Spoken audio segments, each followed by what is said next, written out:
Our outcomes are based on the choices that we make. The little choices that we make each day that collects momentum over time and ultimately shape our future. We want to tell you a story that shows exactly how much of a difference those little choices can make over a long time. This is Marcus, and this is the comparison of his story in two different timelines. The main difference in these two timelines is that in the one, he chooses to make his health a priority, and in the second, he chooses to neglect it. When young, Marcus can practically get away with murder when it comes to eating. His metabolism is so fast from all the active years of being a child that he burns up calories like nobody's business. But that metabolism does not last forever.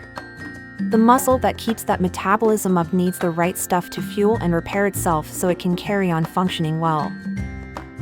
As Marcus grows up, he begins to take on more responsibility in life and experiences much higher stress levels. The Marcus that prioritizes his health understands the higher demands and takes time to switch off and relax.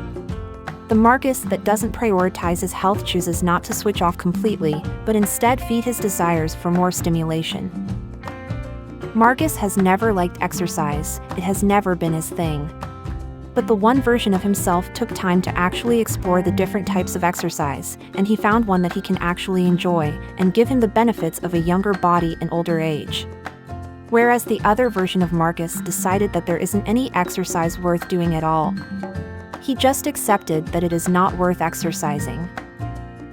By eating correctly, stressing his body, and learning the skill of relaxing, one version of Marcus has grown to appreciate his sleep. He understands that this is the cornerstone of his health and that if he doesn't get the right amount of sleep in, his daily performances go down. In the other timeline, this Marcus finds it difficult to sleep. He consumes too much sugar and caffeine on the regular, so he ends up lying awake in bed. Then as he lies there awake, he does not know how to relax, and his mind starts to wander. He stresses about work, about what the doctor said at his last visit, and his own internal issues, leaving him tired the next day, making it more difficult to overcome his obstacles. Over the years, these habits start to create the picture of how one is going to live into the rest of their lives. The Marcus on this side practices all the right habits to keep his body in check and can rely on his body to carry him throughout the day. The other Marcus is starting to develop chronic conditions and now has to start relying on medication to keep his body functioning. Fast forward a decade and these habits start to truly unfold. Both Marcuses have a family to look after. The one Marcus is managing very well, being able to play with his kids and go on adventures with his wife. For the other Marcus, a more grim picture is being painted. Years of neglect have made his body prone to cancer, and a doctor is breaking the bad news. A heavy burden not only for him, but his family as well. The cost of health is inevitable. In fact, much like death and taxes, unavoidable. The important part to know is the less you give to your health early on, the more it will cost you later in life. The Marcus that looked after his health definitely spent more on his health each day than the other Marcus did, but he grew used to that and created a financial lifestyle that supported it. Now in his later years, he is able to spoil himself and his family. For the other Marcus, the costs now begin to rise, and they keep rising. Doctor's appointments, blood tests, and chemotherapy is draining his wallet dry, adding even more stress onto him and his family.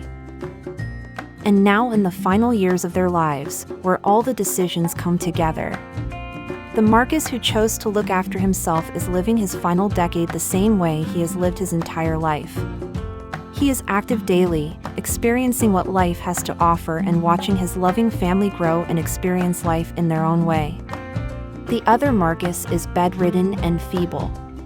He was on a path of getting weaker and weaker by the year, to such a point that his final years he is incapable of looking after himself.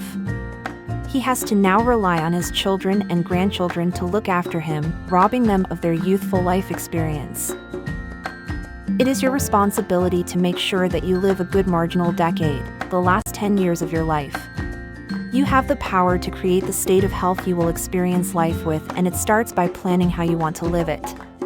In the next video, we are going to explain what a marginal decade is, how exactly it will help you with your goals, and how to set it correctly.